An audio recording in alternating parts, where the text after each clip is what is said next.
The United States and Iran ramped up the tough rhetoric toward one another, raising the question, where is it all heading? NewsHour Foreign Affairs correspondent Nick Schifrin has the story. Iran is run by something that resembles the mafia more than a government. For months, the administration has targeted Iran with a campaign of pressure, from pulling out of the nuclear deal. I am announcing today that the United States will withdraw from the Iran nuclear deal, to reimposing sanctions to try and cripple Iran's finances. Iran will be forced to make a choice. Either fight to keep its economy off life support at home, or keep squandering precious wealth on fights abroad. But last night, President Trump took the campaign one step further and threatened war. He tweeted in all caps, "Never ever threaten the United States again, or you will suffer consequences the likes of which few throughout history have ever suffered before." That was a response to Iranian President Hassan Rouhani threatening the U.S. in an address to Iranian diplomats. We do not want to go into a war with them, but they must understand well that war with Iran is the mother of all wars. They also have to understand it very well that peace with Iran is the mother of all peace. White House spokeswoman Sarah Sanders called the president's tweet part of a consistent message. The president's been, I think, pretty strong since day one in his language towards Iran.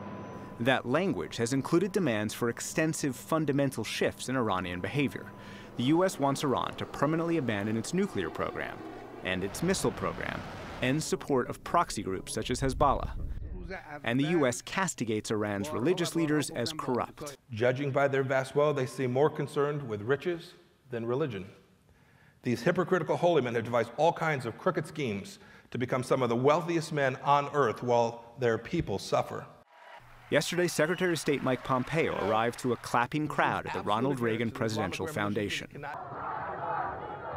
He said the U.S., quote, supports anti-government protesters who've called for the overthrow of the Iranian regime, just as senior U.S. officials have before they joined the administration. The proud Iranian people are not staying silent about their government's many abuses. And the United States, under President Trump, will not stay silent either.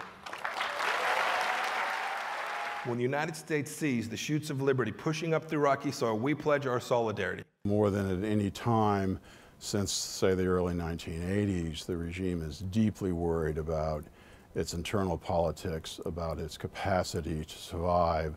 Ruel Marc Gerecht is a former CIA officer and now a senior fellow at the Foundation for Defense of Democracies. He says the pressure campaign is working.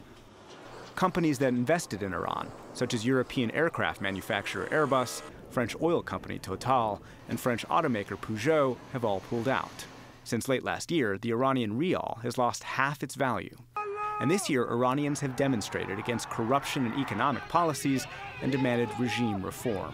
Its Achilles heel is the internal politics, you've got both weakness at the top, you have major divisions at the top, and it's obvious that a substantial number of people down below have had it with many aspects of the Islamic Republic. But Iranian protests are common, and there's no obvious protest leader, so the regime will survive, argues former State Department official and Brookings senior fellow Suzanne Maloney. We know that the Iranian people have real grievances about the policies that their government imposes upon them. What we don't yet see is a collapse of the capabilities of the current system, the capabilities to repress, the capabilities to muddle through and mitigate economic crises, the capabilities to skillfully manage the diplomatic environment that they're in. And that means Iran is expected to respond to U.S. pressure. It's threatened to disrupt oil shipments and use its proxies. And with both sides' rhetoric ramping up, that could increase the chances of a conflict and could reduce the chances Iran changes its behavior.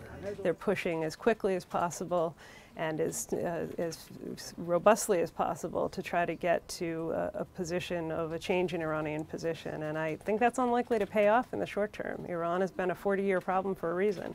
It's intractable, it's difficult, and fundamentally, even the application of maximum pressure isn't going to bring about a short-term change. Today, President Trump said he had no concerns about increasing tensions with Iran, and Iran called his remarks psychological warfare.